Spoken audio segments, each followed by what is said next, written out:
Hey everyone, welcome to Brooke's Animal Kingdom. If you see me looking over in this direction, it's because that's where my notes are. Today we're diving into something that's really important and often overlooked.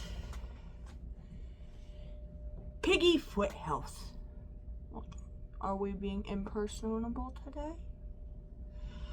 We're going to talk about bumblefoot, we're going to talk about fungal foot, and we're going to talk about urine scald. What they are, how to treat them, how to prevent them, and what you need to know to keep your pigs comfortable and healthy.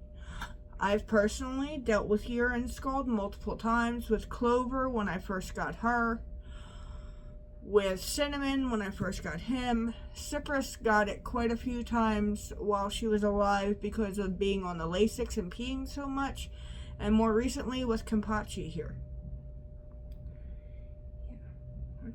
We've also dealt with fungal feet with you too. And I have learned a little bit from each of those experiences, and I would like to share that information with you. Now, before we start, let me go put this guy back away because he is getting a little restless. But I do want to show you. This is his feet. They are not as red as they look. It's just the color of his feet. But if you pay attention, you can see the flakiness of his feet. That is fungal. Are you being hateful? So while I have you here, I'm going to give him his antifungal treatment. Good boy. Such a good boy. Yeah. Get this out of the way.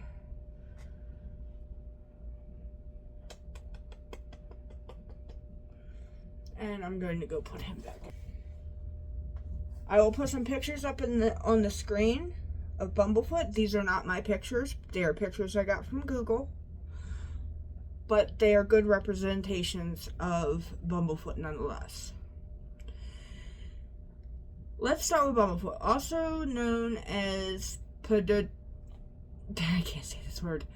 Pododermatitis. It's a bacterial infection that causes sores and inflammation on the bottom of a guinea pig's feet. It can be very painful if not treated early. Common causes include rough or wire flooring, damp or dirty bedding, obesity, because the reason for that is they're putting more pressure on their feet, and if they're obese, they're likely not moving around much, which ties into our next one. Inactivity or limited cage space, just to name a few. Another reason why having a proper sized cage is very important.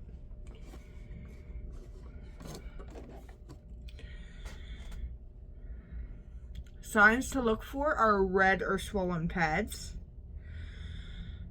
crusty scabs or calluses, or limping or avoiding walking. A vet visit may be needed. The vet may prescribe antibiotics or pain relief. Keep the environment soft and clean. Use soft, absorbent, dry bedding. And severe cases may even need surgery, which is why prevention is key. Early treatment, if you catch it early, you can treat this on your own if you catch it in the early stages before it's an open wound. If it becomes an open wound, you're going to need vet intervention. So you really want to catch this early. Okay, next up is urine scald, something I've sadly seen way too often. It's basically a skin burn or irritation of the foot pads due to persistent contact with urine. I will put some photos up on the screen of Mr. Kampachi's feet when I first got him to show you what urine scald generally looks like in one of its earlier stages. Clover had it from sitting in wet bedding before I got her. Cinnamon had a mild case when I first took him in. Cypress developed it from peeing excessively while on Lasix for her heart condition. And Kampachi arrived with the beginnings of scald from a damp environment. Causes are usually dirty bedding, limited mobility, health conditions or medications that cause excessive urination, not moving much, stuff like that. Signs to look for are red or raw skin on the paw pads and soreness of the affected area. Treatment, you can use diaper rash cream 1 to 2 times a day. Make sure their cage is dry and clean. More frequent litter changes or liner changes with some alternating absorbent pads every now and then if they're peeing more can make all the difference. Okay, now let's talk about fungal foot. I'll put some pictures up on the screen of Kampachi, and I'll put some pictures up the screen of Cinnamon, because it can look different for each pig. It looked very different for both of those. Like in Cinnamon's case, his paw pads weren't really affected. It was his nail bed that was infected, and you could see it in the color and the consistency of his nail. Now with Kampachi, it's more his paw pad that's looking dry and flaky and yellowish. So, signs to look for are scaly or flaky patches, thickened or crusty skin, sometimes a white or yellowish appearance. It's often mistaken for dry skin. You can use antifungal creams like miconazole or clotrimazole, basically over-the-counter athlete's foot cream. Keep bedding dry and disinfect surfaces. If one pig has it, it's best to watch them all because fungus can spread. An antifungal bath can also be helpful. I use Davis miconazole for the shampoo. I will put a link to that in the bio. And you can also use Head and Shoulders, as it contains, I believe it's zinc oxide, but you want to use unscented because you don't want to mess with their low respiratory systems. Now let's talk about prevention tips. The best treatment is always prevention. Keep your bedding dry and clean. Trim your nails regularly. Maintain a healthy weight with proper diet and exercise. A proper sized cage is a part of that exercise, guys. I can't stress this enough. A proper sized cage is so important. I will do another video later on the specifics of cage size, but that's a video for another time. Check their feet weekly for early signs of redness and irritation or flakiness.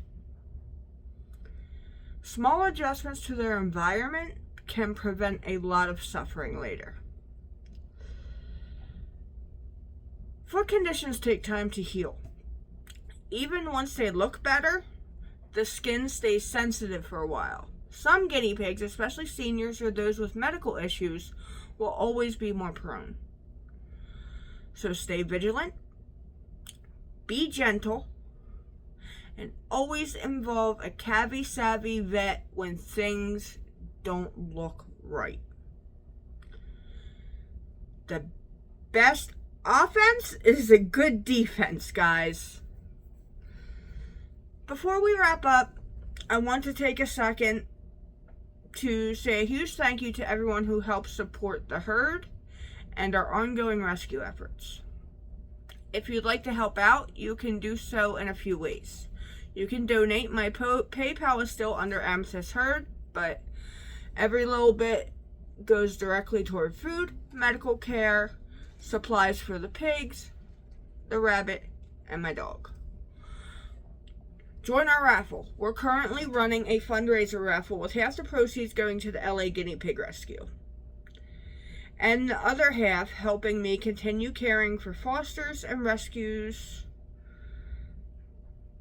and my guinea pigs. And lastly, I'm proud to share that I am a Small Pet Select ambassador. If you order through my link in the description, you'll get high quality hay, pellets, and treats, and you'll get a 10% discount. And a portion goes right back to helping my babies. Your support means the world to me and truly makes a difference in these little lives. Even if it's not monetary support, all your support means the world to us. I hope this video helped you learn something new about guinea pig foot care. These issues can sound intimidating, but with early detection, clean living spaces, and a little extra love, your pigs can stay happy and healthy. Don't forget to like, subscribe, and share this video to help more piggy parents learn about foot health. Drop a comment below if you've dealt with bumblefoot, fungal foot, or urinary scald. I would love to hear your story. Thanks for watching, and I'll see you all in the next video.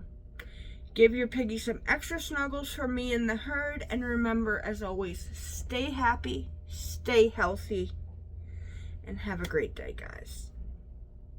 Thanks.